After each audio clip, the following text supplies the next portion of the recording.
ہونا شرط نہیں ہے. معاف کرنا میرے بھائیوں, علی سے محبت کرنے کے لیے شیعہ ہونا شرط نہیں ہے. علی سے محبت کرنے کے لیے سنی ہونا بھی شرط نہیں ہے.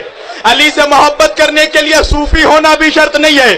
علی سے محبت کرنے کے لیے وہابی ہونا بھی شرط نہیں ہے. علی سے محبت کرنے کے لیے بریلوی ہونا بھی شرط نہیں ہے. علی سے محبت کرنے کے لیے فقط حلالی ہونا شرط ہے.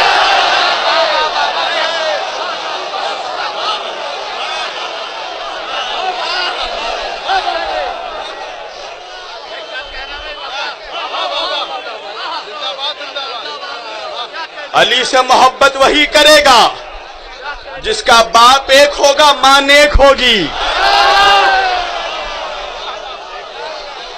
وہی علی سے محبت کرے گا. یہ کچھ چٹ پنجی ناوقاتے لوگ ہر جگہ پیدا ہوتے ہیں. ہر شریف گھرانے میں کوئی نہ کوئی ذلیل کبھی نہ کبھی ضرور نکل جاتا ہے. آپ کے اس شریف قوم میں بھی ایک ذلیل نکلا, تڑی پار ہو کر گھوم رہا ہے وسیم رضوی.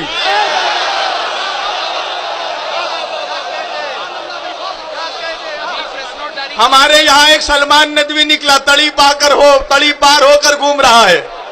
ذاکر نائک نکلا, تڑی پار ہو کر گھوم رہا ہے.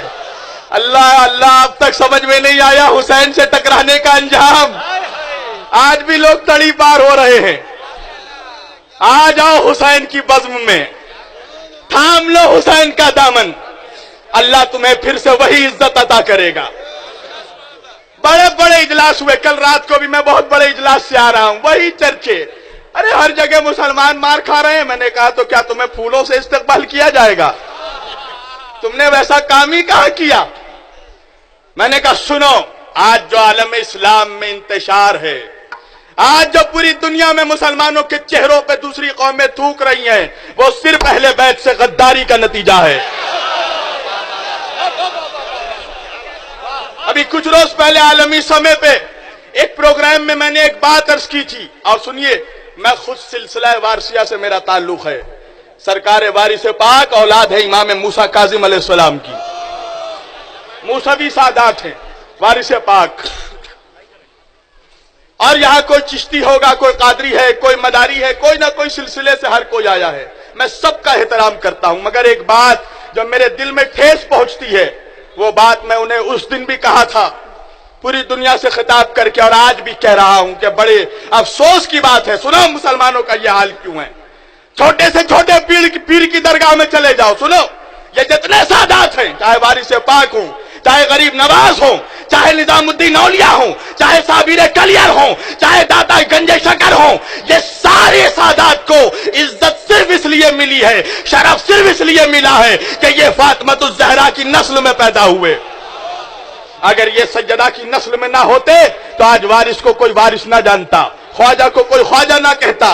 مگر افسوس ہوتا ہے کہ زمانے میں چھوٹے سے چھوٹا پیر ہو, بڑے سے بڑا پیر ہو, اس کے دربار, اس کا روضہ عالیشان طریقے سے بنا ہوا ہے. مگر مجھے افسوس ہوتا ہے کہ جب میں جنت البقیع جاتا ہوں تو میں دیکھتا ہوں سیدہ کائنات کے قبر مبارک پر ایک سایہ نہیں ہے, چند اینٹیں رکھی ہوئی ہیں.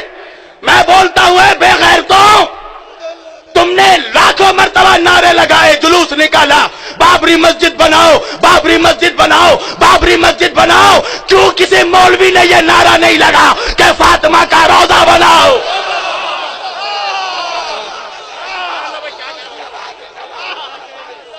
کیوں نہیں تحریک چلتی؟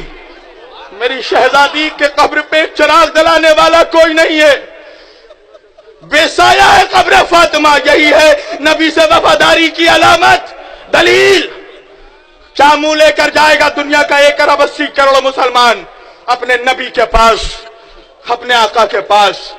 تو مسلمانوں, اگر آج بھی تم اہل بیت کے وفادار ہو جاؤ, آج بھی تم سیدہ کائنات کے وفادار ہو جاؤ, تو اللہ تمہیں پھر سے عزت و شرف عطا کرے گا. اور ذرا خوف پیدا کرو. اس لیے یہ جو دیکھ رہے ہو نا ہندوستان, خوب دھندا پانی چل رہا ہے ہندوستان میں. ارے یہ ہندوستان میں جو آج 35 کروڑ مسلمان نظر آ رہا ہے, یہ جو چاروں طرف ہندوستان میں کسی شہر میں چلے جاؤ, کسی گلی میں چلے جاؤ، کسی قصبے میں چلے جاؤ، کسی گاؤں میں چلے جاؤ، ہر جگہ سے اللہ اکبر کی آوازیں آ رہی ہیں، ہر مسجدوں کے میناروں سے اشہد ان لا الہ الا اللہ کی آوازیں آ رہی ہیں۔ تو آج جو ہندوستان میں یہ اسلام پھیلا، یہ اسلام پھیلا کیسے؟ سناؤ، آج ہندوستان میں یہ اسلام مولوی کے فتووں سے نہیں پھیلا، خواجہ کے جلووں سے پھیلا ہے، آل رسول کے جلووں سے پھیلا ہے۔ مولوی نے نہیں پھیلایا اسلام، ملا نے نہیں پھیلایا، مولا نے پھیلایا ہے اسلام۔ خواجہ نے اپنے کردار میں کردار علی مرتضیٰ پیش کیا، کردار مصطفیٰ پیش کیا، کردار حسین پیش کیا۔ ایک انس ساگر کو کوزے میں سمیٹ کے بتایا کہ یہ اولاد کا اختیار ہے، میرے بابا کو مجبور نہ سمجھنا، وہ مقام صبر تھا، یہ مقام اختیار ہے۔ کہیں صبر کیا جاتا ہے، کہیں اختیار دکھایا جاتا ہے۔ صوفیوں نے ہمیشہ یہی پیغام دیا مسلمانوں کہ اہل بیت کے نام پہ مسلمان جمع ہو جائے، اہل بیت